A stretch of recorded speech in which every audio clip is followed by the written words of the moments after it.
como também por meio de verbas direcionadas a esse cuidado, né? Então, assim, esses incentivos financeiros, eles realmente são um divisor de águas entre uma área, né, da medicina que durante muito tempo ficou ali escondida e no meio de tantas outras coisas que tinham muito mais foco, né? E de repente a gente ganha aí esse brilho, né, por meio dessa portaria. É uma portaria que é 2014, engraçado que foi o ano que eu me formei, então assim, desde quando eu me formei, eu já ouvia falar dela, só que dos últimos 2 anos para cá que eu vejo ela sendo realmente implantada. Eu lembro que quando eu voltei para cá, para Campina, naquela época já tinha a história de que Campina ia entrar como serviço de referência. Eu estou usando como exemplo porque, enfim, foi o que eu vivi, e um lugar que a gente já tem há mais de 12 anos, centro de terapia de infusão enzimática, já é referência no estado, né? Então, assim, já tem 6 anos da portaria e até hoje a gente não é sempre de referência.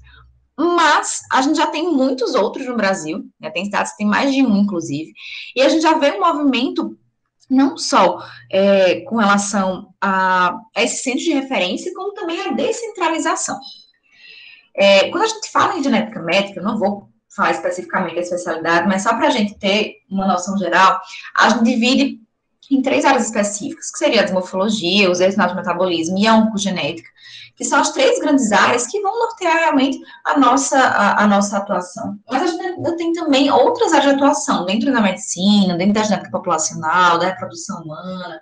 Dentro do laboratório, a gente tem a genética molecular, bioquímica, farmacogenética, nutrigenética, e essa lista ela tende a aumentar, porque realmente a genética, eu acho que é a área do século e que tem crescido, ganhado muitos olhos, mas dentro do Brasil, a gente tem um panorama que, apesar dele ser muito rico, ainda não tem tanto alcance, né? Então, assim, quando a gente pensa nessa genética, se estima que 3 a 10% da população tem alguma condição genética, o que é um número bem expressivo, se a gente for pensar, né?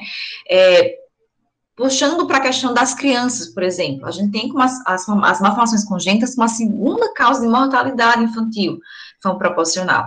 E se a gente puxa para os adultos, a gente olha para o câncer, por exemplo, que é a segunda causa de óbito na nossa população, e que tem de 5 a 10% de origem hereditária. Então, assim, querendo ou não, a gente tem, seja em volume de doenças, seja em causa de mortalidade infantil, ou no outro extremo, né, na vida adulta, a genética como um papel ali que está sempre presente e que, querendo ou não, deve fazer parte da formação do médico. Só que a gente sabe que tem realmente muita limitação nesse acesso, nessa investigação. Como eu falei, mudou, sim, quando a gente teve a política aí necessária, pelo menos no papel, mas que ainda existe. Então, assim, a gente tem a quantidade que realmente é inadequada dessas consultas especializadas disponíveis, né?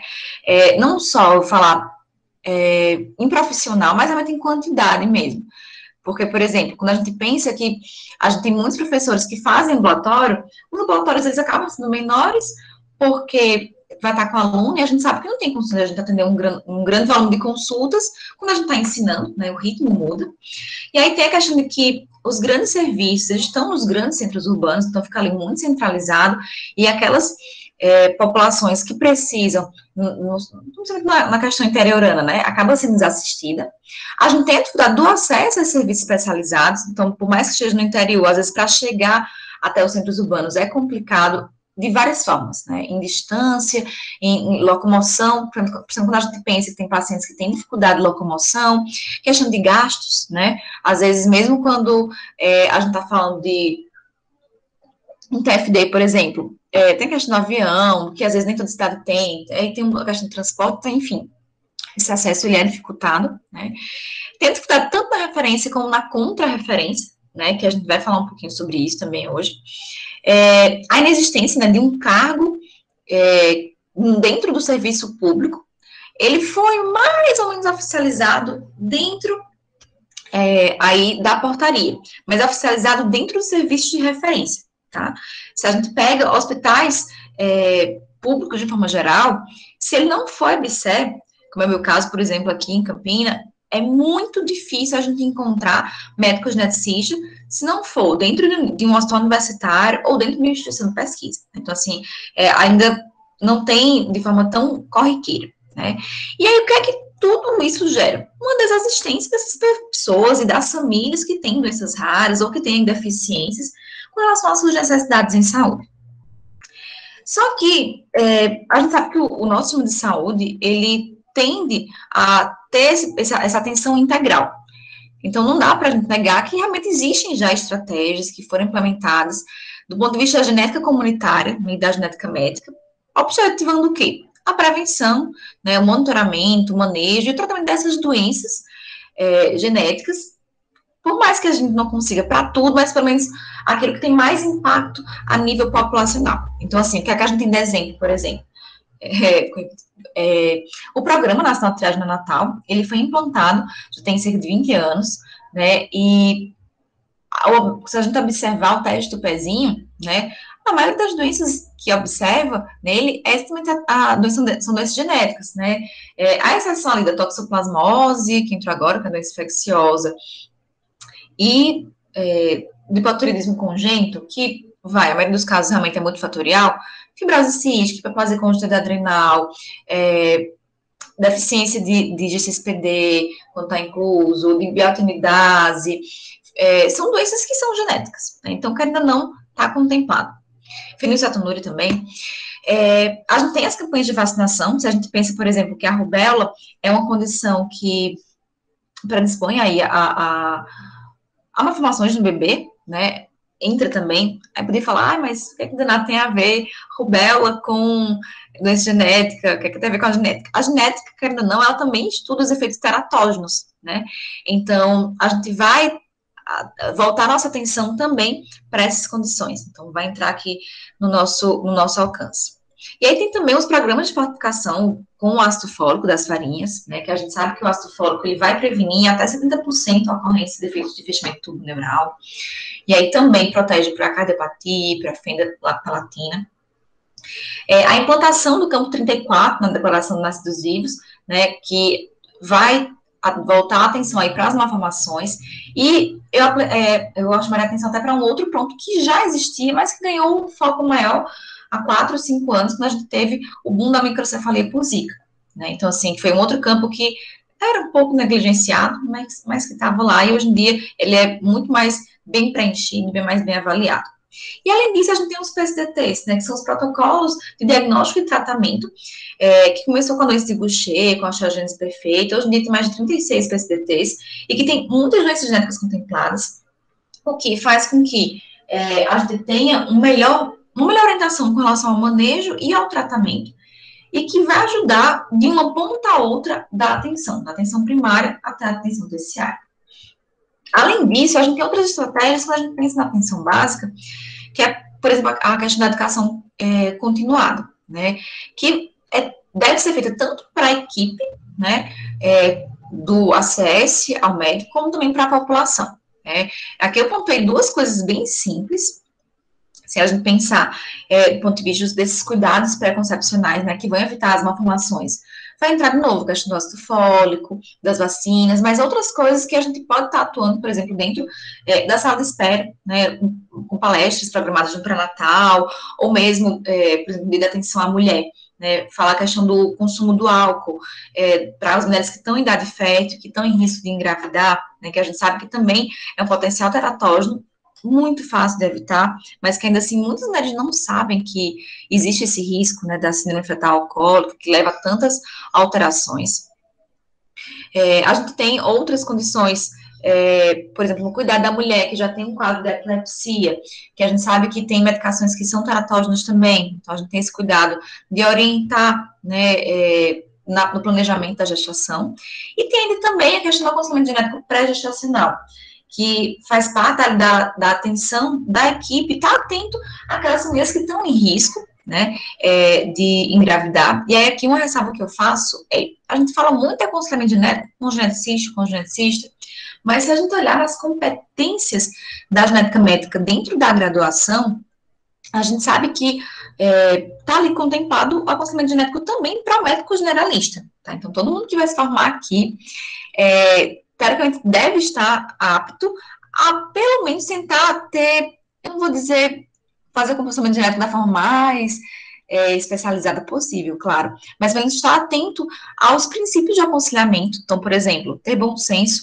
e para uma família, sabe, de anemia falciforme, não dizer que eles vão ter todos os filhos afetados, né, que seria o aconselhamento genético diretivo, né, e ter o discernimento de fazer a orientação adequada, e se não se sentir capaz, não se sentir apto, seja para anemia falciforme, seja para uma doença mais complexa, encaminhar para um serviço especializado, para poder fazer esse aconselhamento, que também faz parte dessa educação continuada, e que vai permitir com que os casais, eles tomem decisões conscientes, né, a gente ainda pega hoje em dia muita família que nem sabia que poderia ter um risco de um outro filho afetado, e às vezes são condições super comuns, né, recentemente não, quando eu entrei aqui no hospital, a gente teve um paciente, 13 anos de idade, que a gente fechou o diagnóstico dele para fenilcetonúria, mas eu não sei se o que mais impressionava era um diagnóstico de fenilcetonúria aos 13 anos, ou seja, que não fez teste de pezinha, e isso aí, de novo, é uma questão de atenção que a gente pode fazer dentro ali da atenção primária, né, tanto de orientar a fazer, como de orientar a procurar o resultado. Eu não sei, então, se foi essa questão do teste de pezinho, ou se foi o fato de que nesta família tem 4 pessoas afetadas, né, e que quando a gente pensa que poderiam ser 4 pessoas normais, dói no coração, né. Outras atividades que a gente pode também ter como estratégia, questão do matriciamento, das visitas domiciliares, ou ainda a questão da referência contra referência, né, do encaminhar. A gente ainda vê muito encaminhamento tardio, muita família que ficou durante muito tempo sendo cozinhada ali na assistência primária, muitas vezes não era porque não sabia que tinha alguma coisa, mas porque às vezes porque não sabia que tinha que caminhar para a genética, e a gente vai cuidar disso hoje na aula. Então, assim, esse acesso à assistência genética, ele realmente pode ser dificultado, mas ele é muito mais dificultado quando não existe encaminhamento. Então, o primeiro passo, né, o primeiro pontapé, a gente sabe que é ali dentro da atenção básica. E, por último, a questão do acompanhamento das malformações, das síndromes genéticas, que eu gosto de pensar que é como se fosse um telefone sem fio, e que a gente tem que estreitar aí essa comunicação, né? De um lado está a atenção terciária, né, dentro do serviço genético, e do outro lado está a atenção primária, né? A gente não pode deixar essa conversa entre esses dois centros perderem a comunicação, né? E ela deve ser cada vez mais próxima, né, como, não um telefone sem fio, mas um telefone muito bem ali ajustado, para que o que é realizado na atenção terciária esteja de acordo com a atenção primária e vice-versa, né, que isso converse de forma adequada. E aí, alguns pontos que eu queria destacar ainda, né, a questão, primeiro, da APS, que, enquanto a gente de saúde, eles vão ser o primeiro contato na família, eles estão dentro das casas, então a gente tem que afiar o olhar deles, né, então, assim, não é só o médico que está ali dentro que vai ter que ter esse olhar, mas também quem vai visitar a casa dessas pessoas, que vai estar ali dentro, muitas vezes, tendo contato, encontrando uma criança com deficiência intelectual ou com paralisia cerebral, que às vezes fica escondida dentro de casa, né? E que a gente sabe que é a via preferencial de acesso, né, para essas famílias. Então, assim, tem que ter uma comunicação adequada, estimular a abertura e a conversa. A gente sabe que hoje em dia tem muito mito, melhorou mais, mas ainda tem muito mito com relação à história familiar, do que as pessoas morriam, se tem doença neurodegenerativa do adulto, se tinha história de câncer na família, e a gente realmente catucando e procurando que a gente vai descobrindo. Uma outra coisa dentro dessa questão da educação continuada, a questão dos conceitos básicos em genética. A gente acha que a gente vai sair da faculdade e eles nunca mais vão voltar para a gente. E aí, esse é um dos mitos que a gente tem que quebrar, né? Por quê? Independente de vocês ficarem na atenção básica, né? Eu acho que ao longo da vida, vai do plantão ao especialista subespecializado, né? O contato com a genética, ele vai acontecer, e vai acontecer cada vez mais, como a gente vai ver aqui. Então, assim, ter uma noção do conceito básico de genética é fundamental e vale a pena, tá? Claro que a gente não quer que todo mundo seja necessariamente especialista, mas que tenha, pelo menos, a sensibilidade de reconhecer e de ter um contato aí, seja durante a faculdade, seja ao longo da vida. E aí, Isso vai potencializar o nosso reconhecimento e também o nosso cuidado, porque se a gente reconhece que tem ali uma doença genética, a gente consegue também sensibilizar o nosso cuidado e a nossa empatia com relação àquela condição. E aí, com tudo isso, o que, é que a gente vai fazer? A gente acaba fortalecendo a integridade, a integração com a comunidade, né, que acaba procurando mais serviço, e a gente, assim, consegue melhorar, né, a via com que as coisas acontecem e esse caminhamento vai fluindo melhor. E a gente vai garantir os conceitos do próprio SUS, né, a questão da acessibilidade, da continuidade do cuidado, da integralidade, dessa coordenação do cuidado que tem que existir. Um outro ponto que ainda tem dentro do SUS é a questão da vigilância em saúde, né? A gente falou muito aqui de reconhecer e de cuidar, mas a gente tem ainda outros pontos que fazem parte das políticas públicas de saúde e que dentro das unidades básicas a gente consegue melhorar, né, de forma global, pensando também no global, né? Então, dois pontos básicos aqui que eu levantei. Uma questão do cadastramento, né, das pessoas com deficiência no IDCIAB, e a outra questão do acompanhamento da análise dos dados epidemiológicos de cada região, né, observar a questão dos vírus, dos óbitos infantis, observar a questão das malformações congênitas, estar de olho nisso, dentro da sua população, porque assim a gente pode também programar aquelas atividades que a gente conversou com relação à continuidade da educação. E aí, eu vi essa frase num trabalho, eu trouxe aqui ela na íntegra, porque eu gostei muito, e eu acho que uma coisa que vale a pena a gente guardar. Né? A inserção da mentalidade genética na atenção primária, a saúde, ela deve ser entendida como uma das ações mais eficazes para a implantação de uma rede efetiva e integral em genética clínica, corroborando com a afirmação de que a integralidade é o princípio do SUS que norteia a constituição das redes de cuidado. Então, assim, se a gente tem esses olhos genéticos, né, ali dentro da atenção primária, a gente consegue melhorar o cuidado como um todo, né, porque não adianta que um paciente dele esteja acompanhando num serviço muito especializado, se quando ele chega na atenção primária, no posto, ele não consegue ser entendido, né? E pensando nisso, uma coisa que eu tenho feito, e eu estimulo todos os colegas a fazerem, eu acho que não só dentro da genética, mas em qualquer especialidade que a gente chega, é fazer a contrarreferência e armar o paciente, a família, também para que ele consiga ser essa ponte, quer ou não vai ser. Né? Então, assim, eu tenho feito os relatórios bem pormenorizados, falando das condições genéticas, que a gente sabe que é impossível, de verdade, que todo mundo conheça todas as condições. Se nenhum geneticista...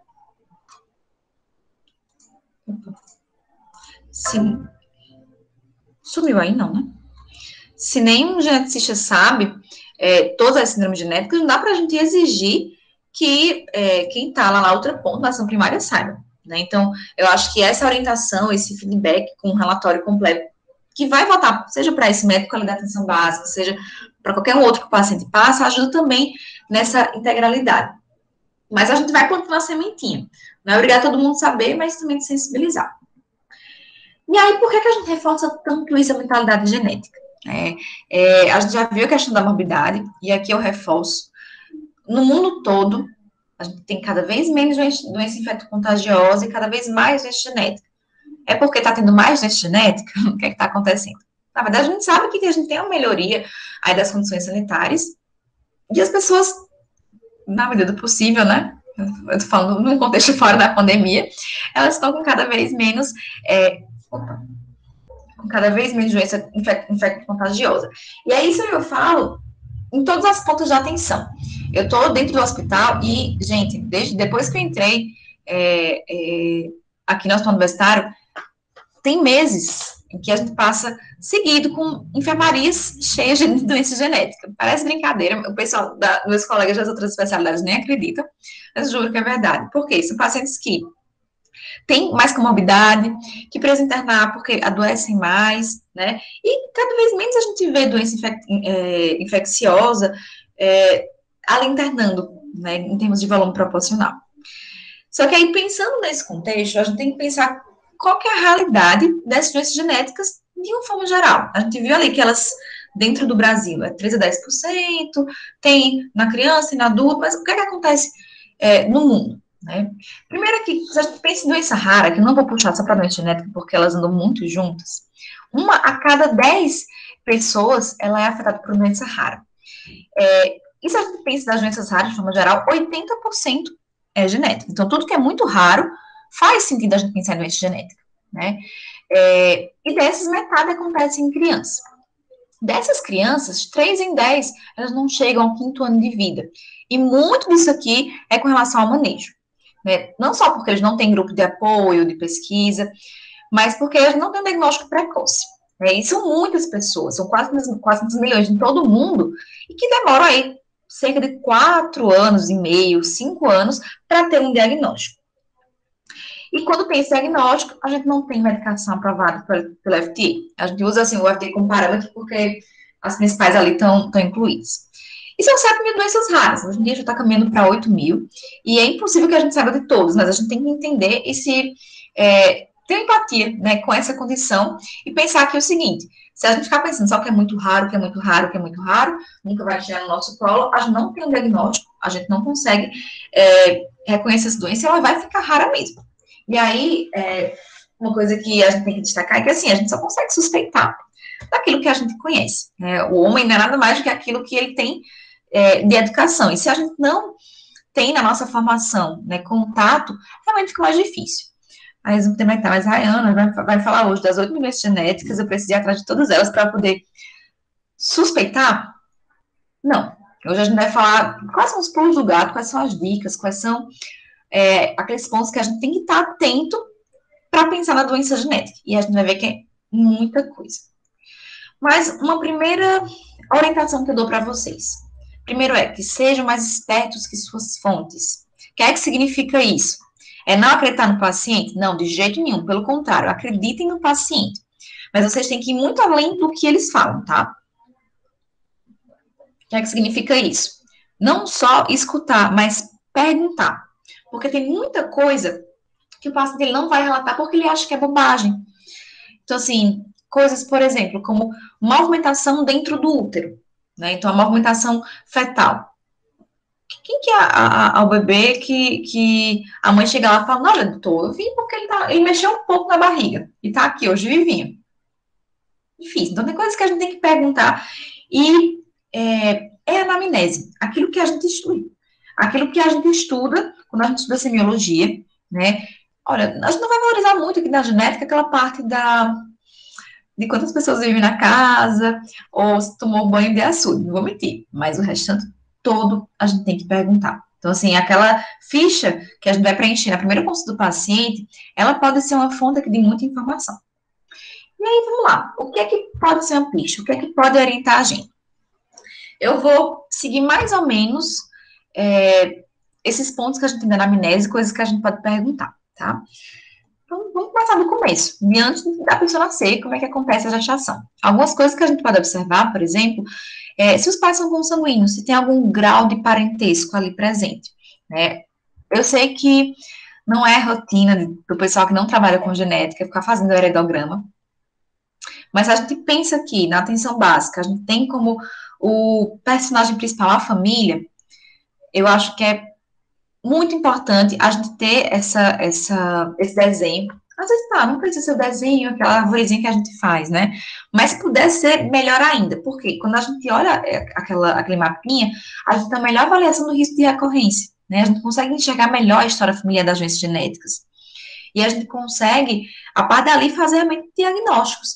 Muitas vezes não um diagnóstico exato, mas de uma condição que é recessiva, que é dominante, nem que seja para orientar o encaminhamento, ou até mesmo nosso aconselhamento genético inicial ali. Uma outra informação importante que a gente pode ter, né, é a questão da idade da mulher. Não só da mulher, a mulher a gente chega por questão dos 35 anos. A gente vai ter testes que vão estar mais indicados, porque a gente tem esse risco aqui aumentado, né, acima dos 35 anos. Mas a gente vai destacar também os homens, tá? As mulheres, esse gráfico aqui mostra para síndrome de Down, mas é bem parecido para outras aneuploidias, que é quando a gente tem uma alteração na quantidade de cromossomos. Então, assim, tem a síndrome de Down, de Edwards, de Patau, que são as trissomias clássicas, síndrome de Turner. E esse risco, na verdade, ele já existia, né? Todo casal tem um risco basal, mas quando chega aqui aos 35 anos, esse risco ele aumenta gradativamente, né? A cada ano, e ele realmente é mais importante. E é fundamental, não só para a orientação pré-natal, como também no acompanhamento desse bebê. Então, uma criança que nasce, se uma criança que já nasceu com baixo peso, filho de uma mulher com 40 anos, às vezes a gente precisa estar atento a essa idade materna também para ter uma suspeita maior. E aí, hoje em dia, a gente tem também testes de rastreio, que assim, eu coloquei aqui, eu sei que no SUS a gente não tem acesso a ele, mas acho que todo mundo precisa ter acesso à informação. Às vezes a família que, de alguma forma teve algum dinheiro e consegue pagar isso, vale a pena, porque o teste de rastreio, que é o NIPT, ele vai avaliar o DNA fetal livre no sangue materno, né? Então, quando a mulher está grávida, os fragmentos do DNA do bebê, eles passam pela placenta para o sangue materno, ele fica circulando enquanto a mulher está grávida, e ali, a partir da 12ª semana, a gente consegue fazer a coleta desse sangue e a pesquisa de alterações genéticas, como, por exemplo... Gente, peraí. A gente consegue fazer esse rastreio durante a gestação da mãe.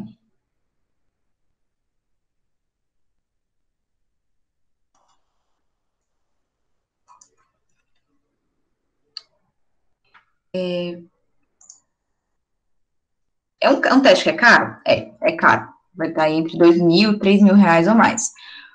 Mas, de toda forma, fica aquela questão da informação. A mulher não consegue fazer, faz o teste de rastreio básico por meio da ultrassom, pelo menos, tá certo? E aí, outras coisas que a gente vai observar durante a gravidez. No pré-natal, aumenta a transistência nucal ou malformações. É fundamental para encaminhar a mulher já para um serviço de alto risco. E, se possível, a gente pode encaminhar também para a genética, porque ali a gente já consegue fazer o encaminhamento e a orientação dos principais exames. Por exemplo, se tem indicação, a gente faz a coleta do cariótipo durante ali a gravidez ainda, né? É um teste que é invasivo, diferente desse teste de rastreio, né, do DNA fetal, mas ele já consegue fechar um diagnóstico, por exemplo, e a gente programa não só o psicológico da família, como também a assistência ao bebê, né, com pediatria, com o local onde vai nascer, com relação à exposição aos teratógenos. Isso aqui vai valer tanto com relação à educação, como também à anamnese, né? Então, assim, seja na gestante, seja na criança que está chegando ali para acompanhar, ou adolescente até, saber se houve exposição fetal a álcool, em qualquer idade gestacional, em qualquer quantidade, história de infecções, de medicações, e aí das medicações mais diversos tipos, né? História de radiação, é importante também. E, além disso, história de complicações gestacionais. Ai, mas que complicação gestacional? Toda mulher que tiver diabetes, a gente vai pensar? Talvez. A gente tem que lembrar que diabetes é uma condição teratogênica também, que pode ali afetar aquela criança. Mas também, por exemplo, a história de pré-eclâmpsia ou HELP, tá? Ela pode estar associada também a alguns erros no metabolismo e, de repente, vale a pena a gente ficar de olho se a criança depois evolui com alguma clínica. Além disso, se na história daquele casal, e aqui independente de ter filho ou não, né? Se é uma família que tem história de abortos de repetição, já investigou tudo que era reumatológico, imunológico, ginecológico, tem que lembrar que a genética está aí associada, né, com 40% dos casos dos abortos de repetição, sendo que em outros 10% os pais são portadores de translocação, e aí isso aumenta esse risco. A gente pode ter história de infertilidade masculina e feminina, e aqui eu destaquei a azoospermia nos homens, que tem muitas causas genéticas para a gente investigar, ou então a falência ovariana precoce. As mulheres que entraram na menopausa precoce, elas podem ter uma condição genética, e os filhos delas, né, por exemplo, das do X-frágil, podem estar em risco de ter uma condição também, né? Pode ajudar no diagnóstico dessa informação. E ainda uma história de uma criança que faleceu com hidrópsia fetal, ou que teve hidrópsia fetal, que pode também estar associado a condições genéticas, como síndrome de Turner, ou então o metabolismo. É uma condição rara? Mas a gente não pode esquecer porque é uma condição que é tratável, né? Uma história de morte súbita. Outras informações que a gente pode colocar. pais que a gente já sabe que são portadores de translocação cromossômica ou de alguma mutação. Ai, Raina, mas a gente nunca vai conseguir fazer exame genética no SUS, é fora da nossa realidade. E a gente tem que ficar atento ao seguinte, às vezes o cariótipo, assim, a gente consegue fazer, dependendo do local, né? E os pais serem portadores, é uma coisa que uma informação que a gente consegue muito mais fácil. Um exame genético mais caro, tudo bem, realmente é mais difícil. Mas às vezes a gente não precisa do exame para a gente ter um diagnóstico. Então, exemplo, neurofibromatose. A gente tem um diagnóstico que é clínico, que ele pode ser dado também na atenção primária, por exemplo. Tá? Então, assim, portador não de uma mutação só, mas de uma condição. A história familiar, deficiência intelectual, de autismo, de novo aqui a questão da falência ovariana precoce, porque orienta muitos diagnósticos, né? Autismo, a gente sabe, vou falar mais um pouquinho, deficiências intelectuais podem ser muito fatoriais, mas se tem história repetida, pode nos ajudar ao aconselhamento genético também. E também história de defeitos congênitos, na criança ou na família, e aqui a gente chega com os principais, né? O defeito de crescimento do tubo neural, lembrar que o clássico mais comum, né, espinha bífida oculta, mas vai até as formas mais graves, incluindo a anencefalia, tá? E ainda, história de fenilapalatina e de cardiopatia congênita também, que podem aqui, essas três, serem evitadas com o uso do ácido fólico. E aí a gente chegou na história das malformações, a criança nasceu.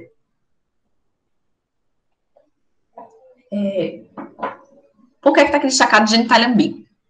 Porque eu acho que de todas as malformações que a gente tem, essa é a principal urgência, não só em diagnóstico, reconhecimento, manejo, né, como também de alerta de conduta de forma geral, não só do ponto de vista médico, como social também. A gente sabe que um dos principais diagnósticos diferenciais que a gente tem da genitália ambígua é a hiperplasia congênita adrenal, e que a gente vai ter um risco potencial de desidratação e de complicação dentro das primeiras semanas de vida.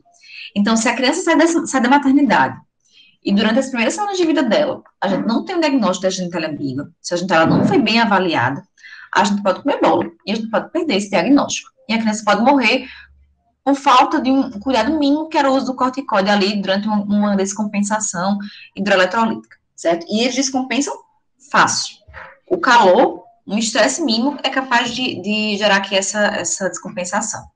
E aí, não só com relação, desse ponto de vista clínico, mas também com relação à família. Né? Se pensar que eles passaram 9 meses gestando uma menina e viram um menino, uma genitália masculina. Né? Então, esse cuidado que a gente vai ter do ponto de vista social, né, de entender que às vezes aquela criança sai da maternidade com um papelzinho dizendo que não é para fazer o registro no ácido vivo, porque está investigando.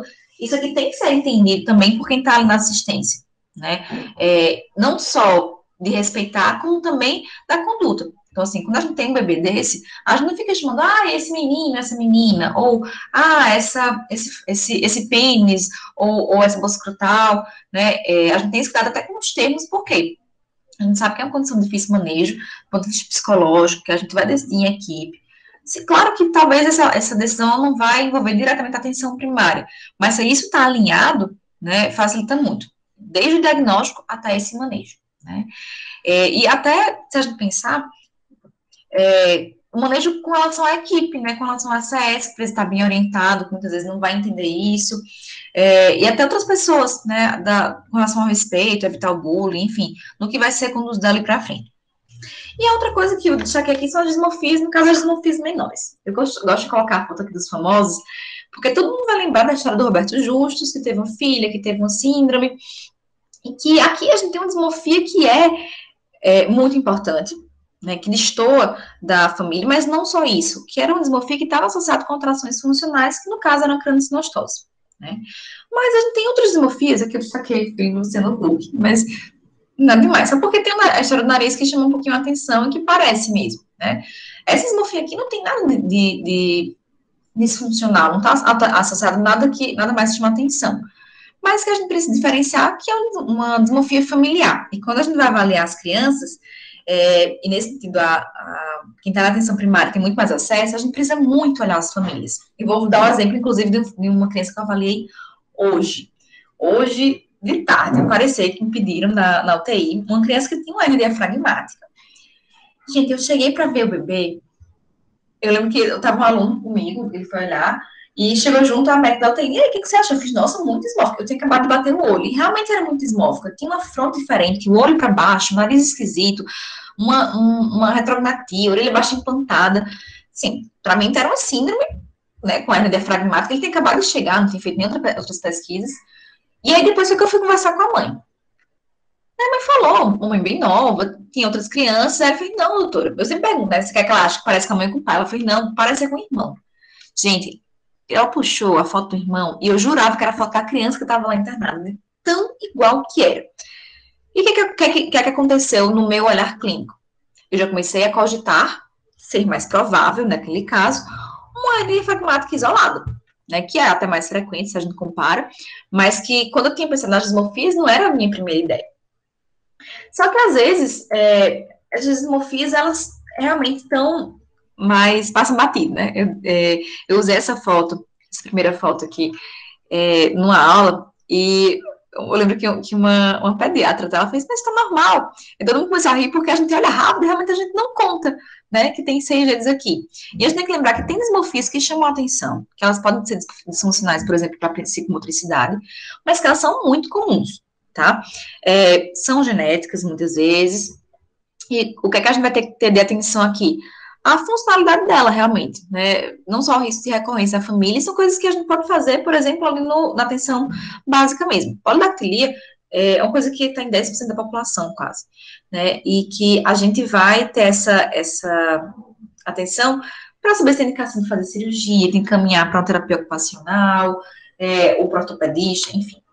Mas às vezes a gente tem coisas importantes como essa daqui, que também é um tipo de polidactilia, mas faz parte de uma síndrome que chama polissindactilia de Grey, que dá essa sindactilia, com essa polidactilia, que é bem importante, mas também pode dar alteração do nervoso central, só que nem sempre dá isso tudo. Às vezes tem só uma polidactilia simples como essa, mesmo assim, pode ser dada e a criança pode ter risco aí de alteração do nervoso central. Então, assim, olhar para a dismorfia, mas o que é que está junto dela? É uma dismorfia isolada, sim, não tem mais nada? É uma dismorfia, assim, complexa? É uma coisa que é familiar? Está associada aí com outras malformações? Então, assim, como é que ela se comporta naquele indivíduo e na família? E aí, pensando em como a gente avalia essas crianças. De novo, reforçar que a história da marca da microcefalia, né? Lembrar que não só a micro nos preocupa, não é só a zika que dá microcefalia. Já existia microcefalia muito antes, e muitas síndromes genéticas, né, em outras infecções congênitas. A gente agradece muito a atenção que foi dada nessa condição, mas lembrar que ela pode estar associada aí com outras alterações, não só a micro, como a macrocefalia, seja hipotonia, seja atraso de desenvolvimento neuropsicomotor, autismo, deficiência intelectual. E lembrar que a macrocefalia, ela realmente pode ser dada, né? Aqui no Nordeste a gente tem o pessoal brinca, né, que tem a cabeça grande, a cabeça chata, mas é verdade, a gente tem famílias aqui que tem macrocefalia, mas a gente não vai olhar só isso, vai olhar o que está ali junto, né? Lembrar que hipotonia pode afetar funções como, por exemplo, o mamar, e às vezes não é uma hipotonia tão severa assim, mas é uma criança que não consegue sugar, é uma criança que tem muito refluxo, é uma criança que está evoluindo ali com atraso de desenvolvimento neuropsicomotor, e aqui eu acho que serve para todos os médicos. Não precisa ser pediatra, não precisa atender criança. Mas viu que tem história de atraso de desenvolvimento, demorou a andar, demorou a falar, a gente tem que ficar atento.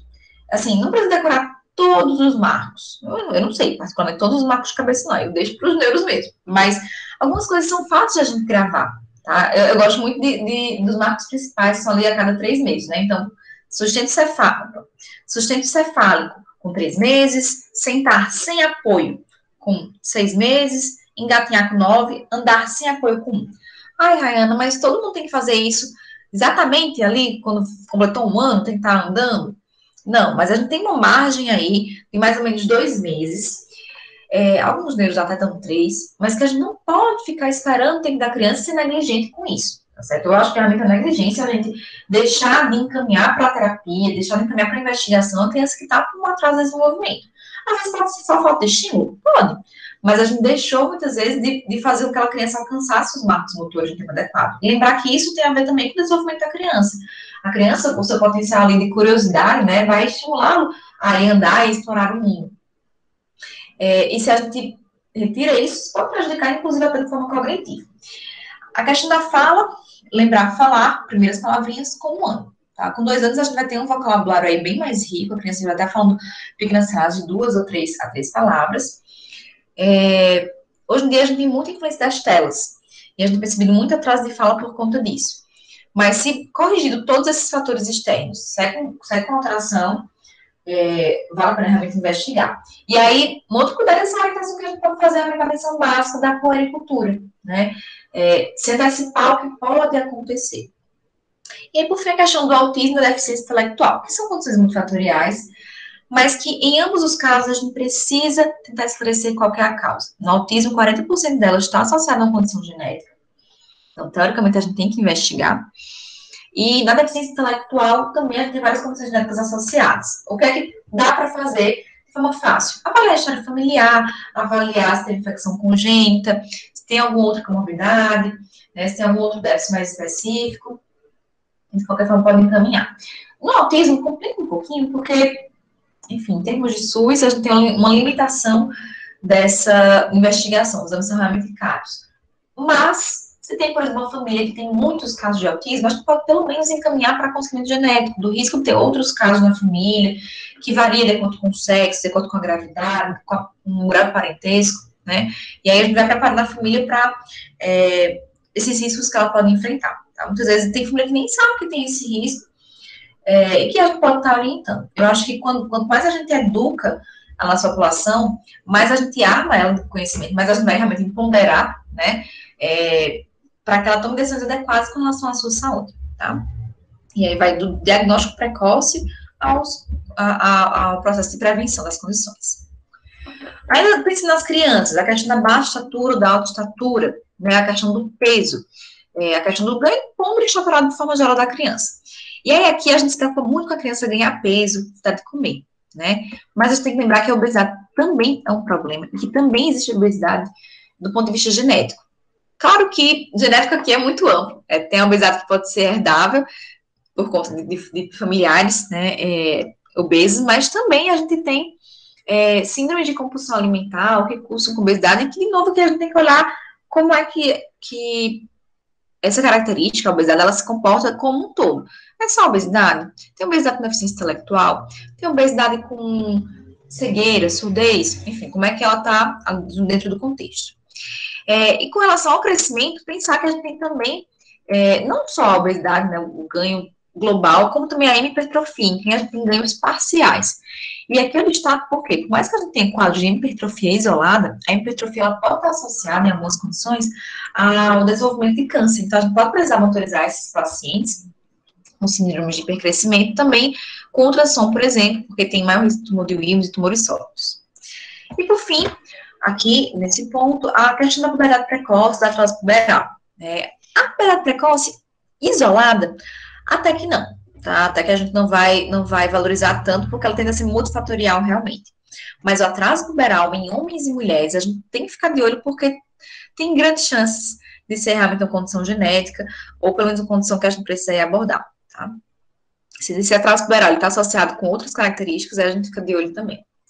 Na puberdade precoce, eu vou dar um exemplo aqui da síndrome McDonald-Bright, que é uma síndrome que a gente tem a puberdade precoce, e a gente tem outras características parecem bobas, como, por exemplo, mancha café com leite, e baixa estatura, por exemplo, tá? Então, que às vezes pode passar batido, mas se a gente examina melhor, a gente reconhece. E aí a gente tem outras características que a gente pode encontrar na história, né, que a gente coleta ali dentro da atenção básica. Uma criança tem história de fratura recorrente naquele paciente ou na família. Uma criança nasceu com deformidade óssea, né? Aqui eu coloquei o exemplo do pé torto congênito, a gente sabe que ele é muito comum, mas que está junto com outras coisas, deformidades mais importantes, pode realmente chamar atenção. Alterações em dentes, em unhas, cabelos, né? Às vezes a gente ainda está muito separado, está todo muito separado do dentista, do odontólogo. E ele é capaz de dar informações que são muito importantes, né? A genesia dentária, dentes são mal formados, com a dentina alterada, dentes amarelados. A característica das unhas pode parecer bobo, pode parecer, mas quem vai ficar olhando unha? Mas às vezes o paciente tem uma queixa de uma unha que é muito distrófica, tem muita atração, e que, na verdade, pode fazer parte de uma síndrome genética, principalmente se está associado com outros fâneres, como o cabelo, por exemplo, tá? Então, assim, a gente tem algumas síndromes de dermatose, e que é isso que dá, alteração em dente, cabelo e unha, tá?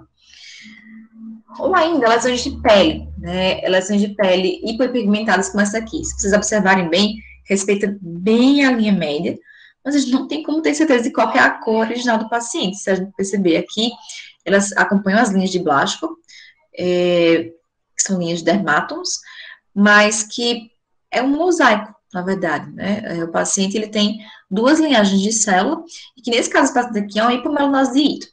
Mas essas lesões, elas podem ser assim ou podem ser manchas, tá?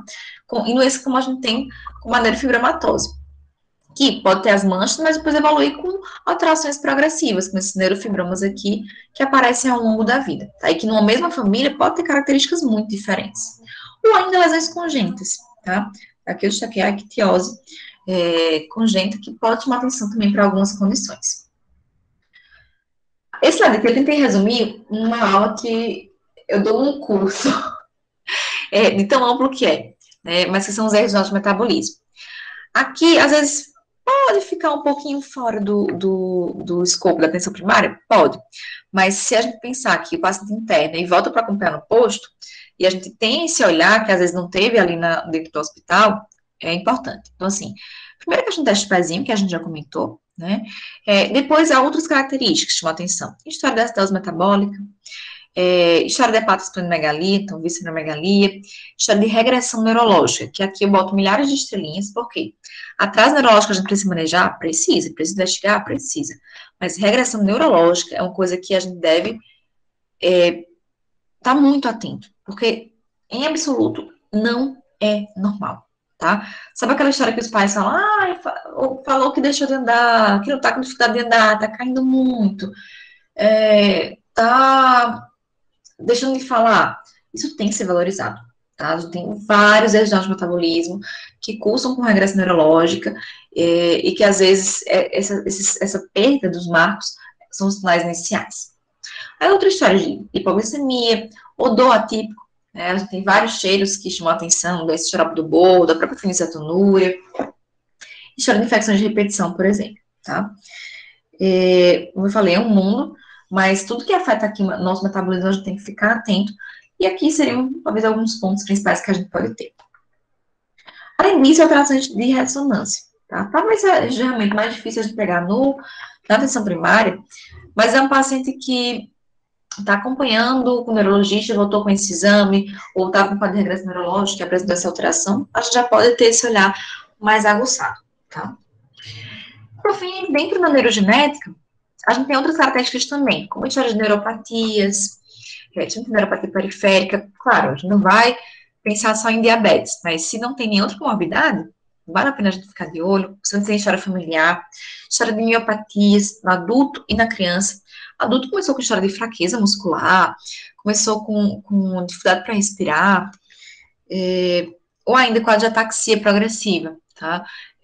Pode ser uma coisa super simples de tratar, como deficiência de vitamina, ou pode ser quadros mais graves e mais complexo, com história familiar, e que a gente precisa acompanhar e tratar também.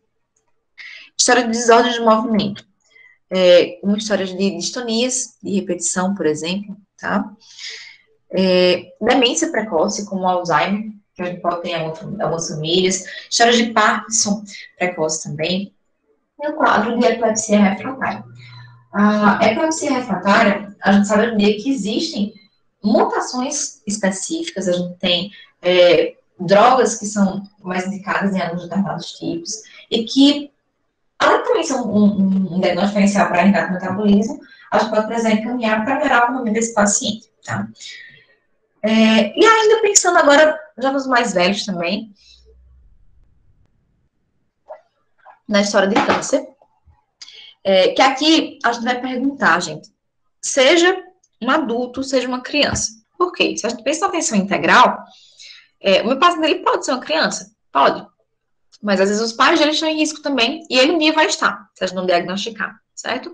Então, perguntar, tem história na família de câncer de idade jovem? Né, se já não é o nosso paciente. Se tem história de câncer bilateral, uma pessoa com mais de um tipo de tumor, tumores raros, tipo feocromocitoma, por exemplo, história de recorrência de tumores. Então, tudo isso aqui, se não é o paciente, pode ser alguém da família que a gente precisa ficar lá por aquele radiograma que a gente poderia ter feito, tá? Ou ainda, história de trombose venosa ou de hemorragias na família. É uma coisa que acontece em repetição, tem muita TVP, tem muita TEP, muito AVC em idade jovem, né? É uma informação que às vezes vale a pena também a gente ficar de olho. E ainda do ponto de vista cardiogenética, né? A morte súbita no adulto, a gente tem muitos jogadores de futebol, mas a gente pode também ter, dentro das famílias comuns, aqueles infartos fulminantes, né, que podem ser cardiopatias, podem ser arritmias, pode ser história de aneurisma, dissecção de aorta, e que, se a gente identifica um padrão, né, a gente pode tomar uma conduta precoce, por exemplo, história de arritmias, que a gente pode precisar indicar um marca-passo, ou dissecção de aorta, que a gente pode precisar indicar um beta-bloqueador de idade mais jovem, acompanhar no segmento. Então, vale a pena investigar também. E ainda, dois pontos aqui, que é o cálculo da surdez, né? Lembrar que a surdez condutiva, neurosensorial, pode ser pré ou pós-lingual, ela também pode estar associada com condições genéticas. E aqui, de novo, a gente tem que olhar o restante, né, das informações. É um quadro isolado, mas os pais são consanguíneos, né? Foi um quadro súbito, bilateral, tem outras pessoas na família. E ainda a questão da visão. A gente sabe que tem muitos casos de cegueira que estão associados a condições genéticas, sejam elas congênitas ou não, associadas a outras malformações como atrofia óptica, retina pigmentar, distrofia macular, e que a gente pode encaminhar também para seguimento e diagnóstico precoce até para melhor manejo desse paciente. Então, isso aí, Raina, o que é mesmo que eu tenho que saber de tudo isso? Bom, primeiro para a gente diagnosticar esse paciente. Como eu falei, às vezes o diagnóstico não acontece realmente ali na atenção primária, mas eu tenho que suspeitar disso para poder encaminhar, né? E a partir daí eu poder permitir que a minha família, que o meu paciente, ele sabe do risco de recorrência de um câncer para ele, ou daquela doença na família, em outros filhos, ou nos filhos dele, no manejo dessa condição, que aí isso aqui é fundamental, aquela troca, né? Eu vou encaminhar para também saber como é que eu posso manejar, tá? Ali dentro do meu espaço, né, da minha área de trabalho. Com relação ao tratamento, o que é que eu posso fazer, como é que eu posso ajudar? E que ações de profilaxia e prevenção poderiam ser implementadas? Aqui, muito ajudam aquelas doenças que têm os PCDTs, tá? que tem os protocolos do Ministério da Saúde que já orientam, que se vocês olharem também, lá indica a questão do papel da atenção primária, não tem como comentar cada um deles aqui, mas vale a pena olhar quem trabalha com isso, que sabe que na sua região, por exemplo, tem história de doença de Gaucher, de Jorgens perfeita. E por que eu falo isso? Porque às vezes realmente não é ali no PSF que o paciente vai fazer. Mas eu acho que o médico da atenção primária, ele pode ajudar o médico geneticista nesse manejo, né? Eu costumo dizer que o médico geneticista é o médico da família, só que das doenças raras. E o médico da família, ele realmente não vai conseguir dar conta de todas essas doenças. Mas não é assim, não tem um grande segredo nesse manejo. É um mistério que a gente precisa desvendar para o diagnóstico, mas que quando a gente desvenda, a gente consegue cuidar dele melhor e tentar solucionar.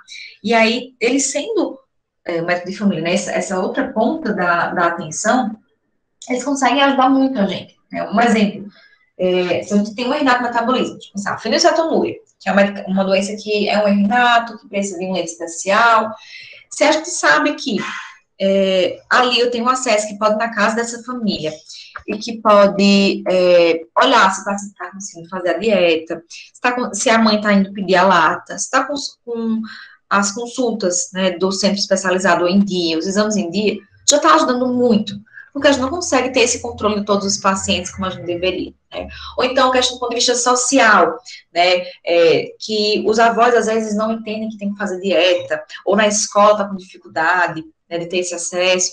Dá para a gente se ajudar nesse cuidado também, não é só de encaminhar, não é só simplesmente deliberar ali a investigação e o manejo. Né? Acho que dá para incluir realmente o médico da atenção primária nesse cuidado também. E a gente precisa deles de todas as formas, né?